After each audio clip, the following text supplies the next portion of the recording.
सरकार जनतेसाठी की जनता सरकारसाठी? मोफत योजनांपेक्षा शिक्षण आणि आरोग्य मोफत करा. नमस्कार मित्रांनो, राजकीय रणभूमी या चॅनलमध्ये आपलं स्वागत आहे. मी विजय पाठक. आजचा विषय केवळ राजकीय नाही तर प्रत्येक सामान्य माणसाच्या आयुष्याशी जोडलेला आहे. आज प्रत्येक घरात एक प्रश्न विचारला जातो. खाजगी शाळा, खाजगी रुग्णालयं, खाजगी शिक्षण संस्था, प्रत्येक परीक्षेला वेगळी फी, प्रत्येक वस्तूवरती कर, प्रत्येक सेवेसाठी पैसे. मग प्रश्न असा पडतो की सरकारच्या इतक्या अपेक्षा असताना सरकार चालवण्यासाठी लागणारा जवळपास प्रत्येक पैसा पुन्हा जनतेच्याच खिशातून का घेतला जातो? लोकशाहीमध्ये सरकार जनतेसाठी असतं की जनता सरकारसाठी? आज आपण कोणत्याही पक्षाच्या बाजूने किंवा विरोधात बोलणार नाही. आज चर्चा होईल व्यवस्थेची, कर व्यवस्थेची, शिक्षणाची, आरोग्याची आणि सर्वात महत्त्वाचं म्हणजे देशातील तरुणाईच्या वाढत्या असंतोषाची. पहिला भाग, कर भरतो कोण? भारतातील प्रत्येक नागरिक प्रत्यक्ष किंवा अप्रत्यक्ष कर भरतोय. कोणी आयकर भरतोय, कोणी GST भरतोय, कोणी पेट्रोल डिझेलवरचा कर भरतोय, कोणी वीज बिलातून कर भरतोय, कोणी घर घेताना स्टॅम्प ड्युटीवरचा कर भरतोय, कोणी वाहन घेताना रोड टॅक्स भरतोय. साधा गरीब माणूससुद्धा साबण, तेल, कपडे, मोबाईल रिचार्ज, इंटरनेट, खाद्यपदार्थ यावरचा कर भरतोय. म्हणजे सरकारचा महसूल म्हणजेच जनतेचा पैसा. मग प्रश्न इथं उभा राहतो, जो सरकारकडे हजारो कोटी रुपयाचा महसूल येत असेल तर शिक्षण महाग का? उपचार महाग का? परीक्षा महाग का? आणि भरती प्रक्रियासुद्धा महाग का? याचाच दुसरा भाग, शिक्षण खरंच व्यवसाय बनलाय का? आज एका मुलाला बालवाडीत प्रवेश मिळवायचा असेल तर हजारो लाखो रुपयाचं डोनेशन आहे. प्रवेश फी लागतीये, टर्म फी लागतीये, बसची फी लागतीये, युनिफॉर्मसाठी खर्च येतोय, पुस्तकांचा खर्च आहे, प्रोजेक्टचा खर्च आहे, वार्षिक कार्यक्रमांचा सुद्धा खर्च आहे. असं करत करत लाखो रुपयाचा खर्च होतोय. पुढे इंजिनिअरिंग, मेडिकल, MBA, नर्सिंग आणि कुठेही गेलात तरी शिक्षण हा अधिकार कमी आणि व्यवसाय जास्त वाटतोय का? पूर्वी शिक्षक ज्ञानदान करायचे.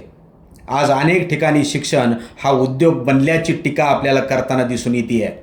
याचा अर्थ सर्वच खाजगी संस्था चुकीच्या आहेत असा नाही. अनेक संस्था उत्कृष्ट दर्जाचं शिक्षण देत आहेत, पण वाढत्या खर्चामुळं सामान्य कुटुंबावर आर्थिक ताण येतोय, ही मात्र वस्तुस्थिती आहे.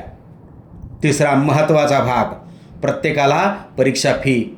एका विद्यार्थ्याने नोकरीसाठी अर्ज केला, एका परीक्षेला 500 रुपये फी, दुसऱ्याला 800 रुपये फी, तिसऱ्याला 1000 रुपये फी, चौथ्याला 1500 रुपये फी. 10 परीक्षा दिल्या तर हजारो रुपये फक्त अर्जावर.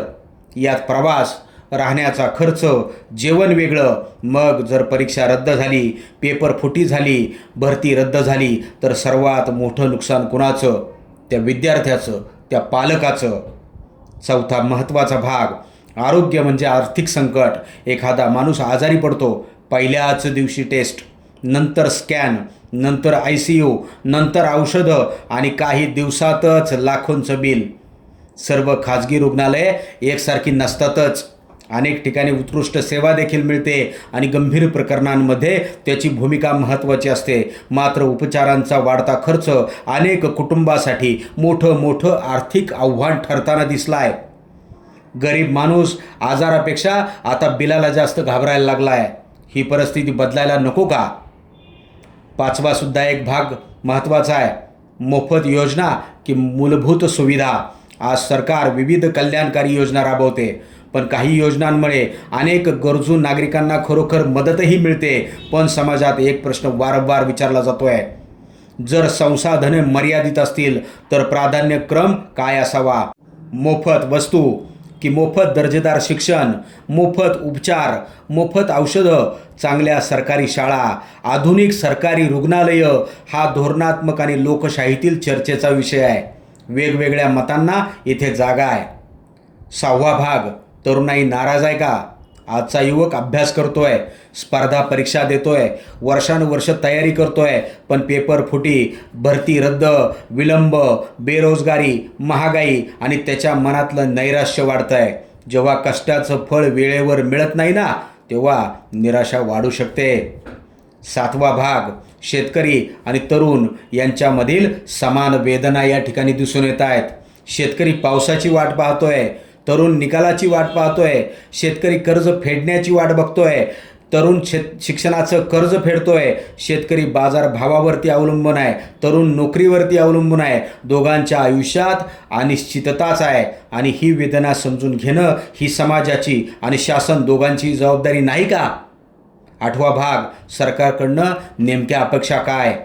सरकारने सरकारी शाळांचा दर्जा उंचवावा, सरकारी रुग्णालयं आधुनिक करावीत, परीक्षा प्रक्रिया पारदर्शक आणि वेळेत पूर्ण करावी, पेपर फुटींवरती कठोर कारवाई करावी, विद्यार्थ्यांचा आर्थिक भाग कमी करण्यासाठी उपाययोजना कराव्यात, ग्रामीण भागात दर्जेदार शिक्षण आणि आरोग्याच्या सुविधा उपलब्ध कराव्यात आणि महत्त्वाचं म्हणजे परीक्षा फी कशासाठी?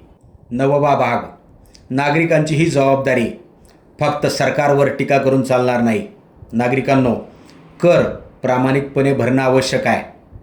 भ्रष्टाचाराला साथ देणं गरजेचं नाही. मतदान जवळजवळ 100% व्हावं. लोकप्रतिनिधींना प्रश्न विचारावेत. सार्वजनिक मालमत्तेची काळजी घेणं आवश्यक आहे. लोकशाहीमध्ये हक्कांसोबत कर्तव्यसुद्धा असतात, ती आपण जनतेनं सुद्धा पाळणं गरजेचं आहे. आणि 10वा भाग म्हणजे या सगळ्याचं असणारं निष्कर्ष.